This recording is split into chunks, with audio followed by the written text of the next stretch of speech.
Hey friends, it's your boy, Skinny O! And today, we have a tier list video. Haven't done one of these in a little while, but it's pop punk season. You know, it's that late fall time of year. I figured I'd do one for Fall Out Boy's entire discography. So let's jump right in, and when I do these tier list videos, I always add a little extra, a little bonus record at the beginning here. Even if it's technically considered an EP or a demo, it's fun to start off with some underground stuff. For Fall Out Boy, that's Evening Out With Your Girlfriend, a mini LP that was recorded in its entirety in, I believe, 2 days. And we can't be too critical with these raw debut records because, of course, they're not going to be as good as later releases, at least most of the time. But even with that in mind, is there something to salvage on EOWYG? Eowig? Yeah, wow. I'm going to start pronouncing these as words. In my opinion, not really. If anything, I think that the songwriting, the musical direction that the band started off with at the time period is unique at times when compared to other records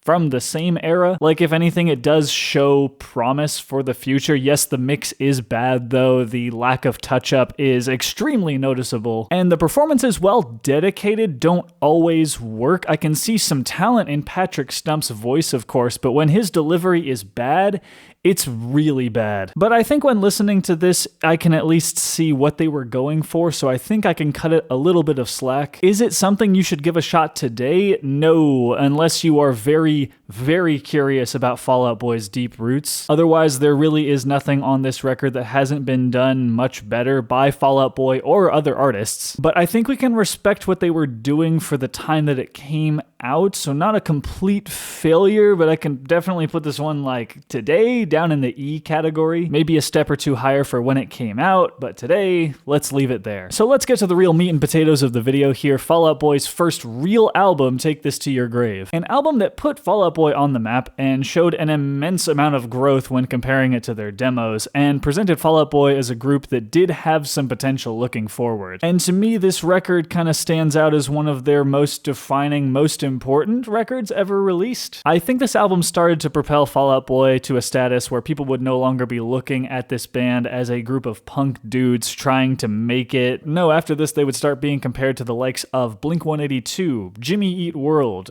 Bowling for Soup, Sum 41, you know, the big leagues of pop rock and pop punk, if you will. Dead on Arrival, Grand Theft Autumn, Saturday, my personal favorite, Reinventing the Wheel, all great tracks. With that said, it is not perfect. I think my biggest issue with this album is the fact that these tracks do start to blend with each other after a while, especially listening to it today, which I know isn't 100% fair, but it is noticeable how much more difficult it is on this album when compared to other albums in the band's discography to quickly identify each song with a track title. I guess in a way the album can sound like one track with 12 parts, and each part not doing that much to really change up the formula, so it's not their best album, but to me it was the beginning of what many consider to be the golden age of Fall Out Boy, you could say. Similar to what I think Johnny Loftus said, I do see this album as Warped Tour personified. I guess I'll keep it in B for now, but probably gonna be the lowest in the B category. Yeah, that sounds good. Next up we have From Under the Cork Tree, or as I like to call it, Futkt. Even today, this might just be Fall Out Boy's most well-known album, and for good reason, because there was a good year or two where you couldn't walk 10 feet before hearing Sugar We're Going Down. And keep in mind, when this came out, I was 7, 8, I think. I wasn't even going many places other than school and my neighborhood pool anyway, and I still heard it everywhere. Great track, as well as Dance Dance, the other big single from this record. These singles were, of course, Fall Out Boy's breakthrough into the mainstream, but does the rest of the album stand up as well? And I would argue that yes, it indeed does. When comparing this to Take This to Your Grave, for example, Fall Out Boy does improve in the ambition department, which was my biggest problem with that one. So yeah, that helps. I also had to go back and listen to all the albums again before making this video so I could take notes and all that, and in my memory, this album was kind of mid in my opinion. However, going back and listening to it again, I think I appreciate it even more now. In a way, I think this is, again, a poster child for a time when rock and punk and pop punk were both popular in the scene and on mainstream charts simultaneously. Linkin Park, 30 Seconds to Mars, My Chemical Romance soon after this. So looking back on this record, to paraphrase every IGN review ever, it has a little something for everyone, because not only did it contain some tracks in the style that Fall Out Boy was known for among their fans at this point, but they also leaned into a more alt-rock and pop-rock sound on some of these tracks. Emphasis on pop there. For example, Summer Song, Champagne for My Real Friends, and A Little Less 16 Candles are more jumpy, happy-go-lucky tunes. But then you have tracks like Dance Dance and Get Busy Living that are a bit more punk, a bit more post-hardcore. Really, in a way, it is similar to Take This to Your Grave, but there's actually a higher degree of variety. And really, you can't just deny how groundbreaking this record was for Fall Out Boy, but also for the entire scene at the time of its release. It was also a record that brought a lot of listeners together. It didn't matter if you were the teenager being represented in a lot of these tracks, or if you were someone in your 20s or 30s who spent the 90s listening to Green Day. Everyone started wanting a little piece of Fall Out Boy, and that started with this record. That's not something you could definitively say about Take This to Your Grave, but when you get to this record, which also spent some time at number 1, it was undisputed at this point. I was pleasantly surprised going back to this one. I actually assumed that I was going to enjoy Take This to Your Grave a little bit more, because I usually enjoy a more raw sounding record, and I can appreciate the consistency of that album, but here they took a bit more risk, and boy did that definitely pay off for them. If you're watching this and it's been years since you listened to this album, go back and give it a listen. It wasn't a waste of time for me. I want to put this like in a higher sort of B. Regardless of commercial success, I think it was in some ways an improvement over Take This to Your Grave, so we'll say like a high B.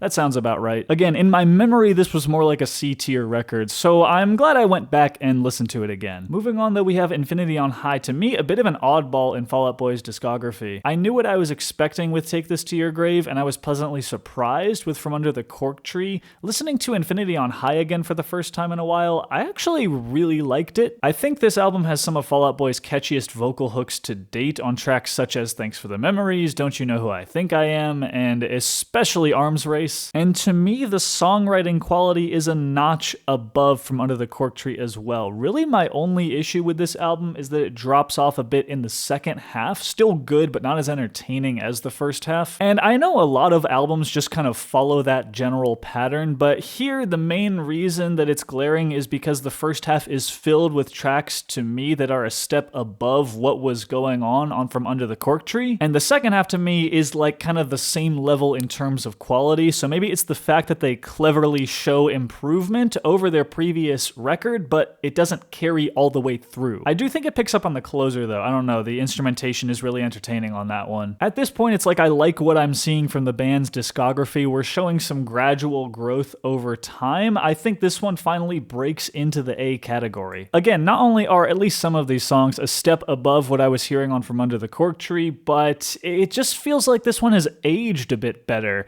than the previous record. I don't know, it's a step above in quality, they're taking a little bit more risk. I like this one in the A category. 1 year later, though, we got Folie, Deux, the red one. The end of a Fall Out Boy era before a long hiatus and a big change in their sound. And in some ways, for a while, I saw this album as the end of Fall Out Boy as I knew it, and it seems to be one of the less popular records from the earlier Fall Out Boy. And I honestly cannot see why, because I think this is Fall Out Boy's best album ever. Before I get into what I love, though, I do have some critiques. The first being that there are 2 tracks on here that I usually sleep on because I think they are not of the caliber of the rest and in some ways are a bit boring. Those 2 tracks being America's Sweethearts and WAMS. Another thing I'm not a huge fan of is the mix. I felt like with this being Fall Out Boy's 4th big boy record, after finding huge success with the previous few, they could have done a little bit better with it here. It's nothing awful for the time, but you gotta remember in 2008, we had The Black Parade, we had American Idiot. I guess they were possibly trying to stick with a more raw sound, which I can absolutely respect, but to me, it just sounds a little bit muddy. Minus those critiques, not only do I think this album, for the most part, is an improvement of everything that Fall Out Boy does, from performances, songwriting, etc. It has something that I think all of the previous records struggled with, and that is focus. It's artistic, it's fun, again, it has so much variety, but it also has so many songs that are fully realized compared to previous albums that didn't always do that. I honestly don't think there is a Fall Out Boy album that is as consistently good as this one. It's a bit conceptual, yes, but that's not really what I'm talking about here. It's more just having that perfect balance of variety and consistency that keeps this thing on loop. I don't think I should put it in S because there are a couple tracks on here that I don't fully love, and I feel like the S category should be reserved for those, like perfect ones. But it would feel wrong to put this any lower than the A category. But Fall Out Boy would unfortunately not continue with this sound moving forward, mainly due to a changing music industry. At this point, sales for rock albums were starting to decline. Music videos were also starting to, I guess, not go out of style, but were rather becoming harder to access for many. Also, some of the members, especially Patrick Stump, were starting to not enjoy the band's branding as an emo band that much anymore. Couple this with depression and a huge economic crisis, the hiatus doesn't really surprise me, and the band went away for a few years to supposedly decompress, maybe do a few solo projects here and there, during which the scope of rock music in general experienced a huge shift. I mean, many casual listeners in the late 2000s and early 2010s began associating rock music and rock charts not with the likes of Fall Out Boy, but groups such as Imagine Dragons. And a lot of bands after that also began to follow the lights, so to speak. I mean, we eventually saw huge changes in sound from Bring Me the Horizon, Panic at the Disco, Paramore, and yes, even Fall Out Boy. Hey, what's up? I'm back wearing different clothes, all part of the plan. So 5 years after Folie in 2013, we got Fall Out Boy's Save Rock and Roll. Save rock and roll.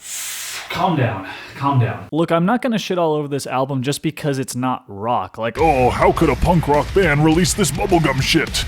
Sometimes artists change their sound, and sometimes it gets softer. There's so many punk, hardcore, and metal groups that have done this in the past, and that's not a bad thing in itself. As an example, one of my favorite Bring Me the Horizon albums is actually That's the Spirit. Sure, maybe I cared a little bit at the time that it wasn't the genre that I was expecting it to be, but how mad can I be when I think that what they release is really good and fun to listen to? Sure, it is possible to alienate your fan base, but usually a change in sound, especially with the sound softening dynamically in rock and punk and metal, seems to sometimes be associated with the band being in a better place mentally, and the music could be the result of that. So Fall Out Boy reinventing their sound from scratch is not and shouldn't really be the issue for any band, but holy shit, when what you create is so unbelievably stale and so cliche and so overproduced, there's only so much I can say. You guys remember Fallout Bird? I feel like I can't be the only one that remembers this. Only true fans are gonna remember Fall Out Boy's Flappy Bird clone. And I remember it just played Young Volcanoes on loop while you played the game. That was fun. That was quirky. That's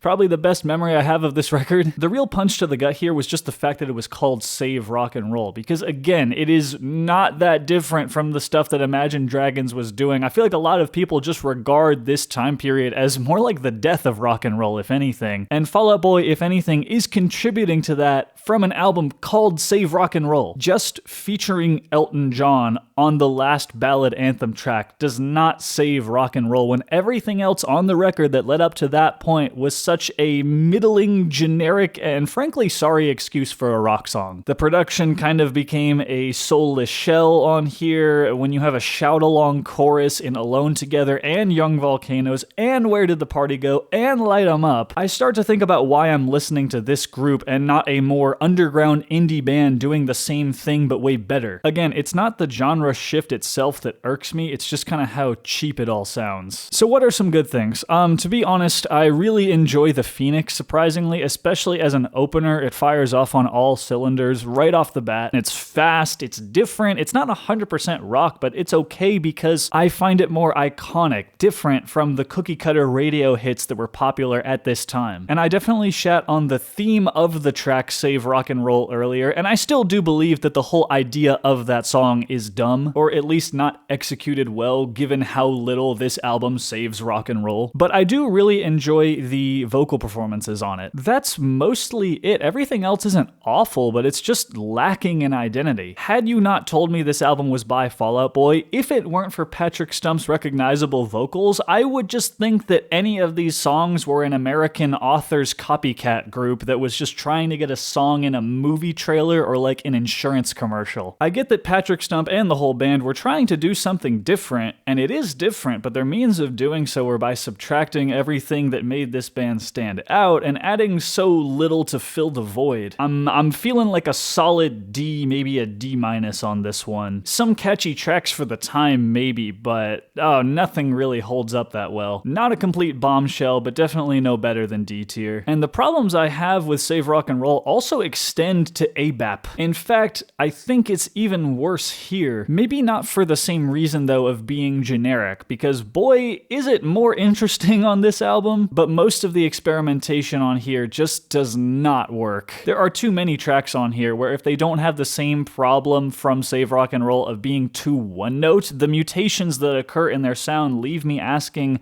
what the hell were they thinking? I refuse to believe that anybody in this band or in the production process listened to the title track and said, oh yeah, that shit slaps. Who thought this song was a good idea? To have a perpetual background percussion sound effect that just sounds like a train arriving at a station, and nobody's like slicked up the wheels or the track in 10 years, so you just hear this like high-pitched screeching metal sound. That's what I hear on nearly every offbeat of the whole song, and the vocals, oh my god, like shut up. The garbage trap beats in 4th of July, the hand claps in Uma Thurman, the horrible written sing-along in Centuries, the stupid trap whistle in Immortals. Ugh, I hate it. I hate so much about so many of these songs. And the ones that I don't mind as much, again, just kind of suffer from the same problems of being too generic that was on Save Rock and Roll. This album feels like what Disney adults think is creative. The whole record, regardless of the level of experimentation, brings in such a cringy AJR style that makes every song so disposable, so infuriatingly fake that I don't think I have any reason to listen to any of these songs today. The only points that I'll give them here is for doing something a little more outside of the box than their previous record, but it's executed even worse. I'm gonna need to put this one in the E category. Again, not a complete bombshell, but not even as good as Save Rock and Roll. And now it's time to talk about Mania. And I don't even want to keep roasting this band, so I'll just say this. I do agree with the public consensus on this album and how unbelievably dry it remains to this day. And I truly still can't believe how a band like Fall Out Boy could have ever created a record that offers so little. But here's my big problem with Mania. This is the third album that Fall Out Boy released after their first hiatus. The third one in their new sound, so to speak. So by your third album, you should have something down, something good, or at least passable, something that works. Let me take a minute to make a comparison to Panic at the Disco, a band that I'm sure almost every Fall Out Boy fan is at least slightly familiar with. The same year that Save Rock and Roll was released, we also got Too Weird to Live, Too Rare to Die by Panic at the Disco, another album that marked a big shift in Panic's sound, and an album that I have similar problems with as I do with Save Rock and Roll. Again, not the genre shift, but just the cheapness of it all. However, after Fall Out Boy released American Beauty, American Psycho, Brendan Urie went on to make Death of a Bachelor, which was an album that, yes, was much more pop than it was rock, but when it boils down to the music quality, it did a better job. Not perfect, obviously, but it proved to be different enough to be unique, and while still very cringy at a lot of times and rough around some edges, there's tracks on there that held up at the time, and even a few that I would say hold up today. Definitely an improvement over his previous record. And over here, somehow from Save Rock and Roll up to this album, this band managed to go backwards. And this album truly is where this band's new sound collapsed. They set out to save rock and roll. What could possibly go wrong? This is what could possibly go wrong. And not only is it bad, it's just so disappointing for most of Fall Out Boy's fans, both old and new. Pros, it's purple. I like purple. Cons, though, just about everything else, it can't be anything but a failure. And finally, one more hiatus later, we got last year's So Much For Stardust, an album that was proclaimed by the band to be the real sort of follow-up to Folie, Deux, you know, my favorite Fall Out Boy album. Apparently, it's what would have happened had they not taken a hiatus and continued with their more rock-oriented sound. And to be clear, regardless of the genre, compared to the previous few albums, this one could be considered a triumph. The big question, though, is does it stack up to some earlier Fall Out Boy records? And I wouldn't really consider this a full return to form. While they aren't doing an embarrassing attempt at electropop, it's still not that sort of raw pop rock or emo sound that came from the band in the 2000s. It's got a little bit more of a Killers vibe to me, and I'll be completely honest, I am just so unbelievably mixed on this one. I listened to all of these other records at least once for the making of this video. This one I actually had to listen to 3 times again, and I still can't form my opinion fully on it. In a way, it's cool that it goes back to a sound that Fall Out Boy was more known for, the sound that put Fall Out Boy on the map, so to speak, and it even changes that sound up a little bit, which is fantastic. However, I feel like, once again, there's not really a whole lot of identity on here, and I find myself forgetting a lot of these tracks. Remember, I listened to this 3 times before making this video. And while it's definitely the best Fall Out Boy album that we've gotten in some time, I don't think it compares to their older era of music. I can't think of anywhere else to go other than the C category because, yeah, it's very average. It's very hard for me to find things that I absolutely love or absolutely loathe about this record. It's better than anything they made in the modern era. It's not as good as what they made in their older era, so I'll put it in C, although it seems like a lot of fans tend to go easier on it than I do because I guess they were just so happy to finally have something refreshing, something good from this band in a while. So I want to extend this to the comments section. Now, this is my full list. These are my opinions. You can feel free to agree or disagree, but really tell me, how do you guys feel about So Much For Stardust? I really want to hear the public consensus on that one because that's the one that I feel like I'm having the most trouble forming my opinions about. Hopefully I could make it clear enough in this video, but these are my thoughts. I would love to hear yours. With that said, I hope you all have a fantastic evening and stay safe out there, and I will see you in the next video. So goodbye and see ya.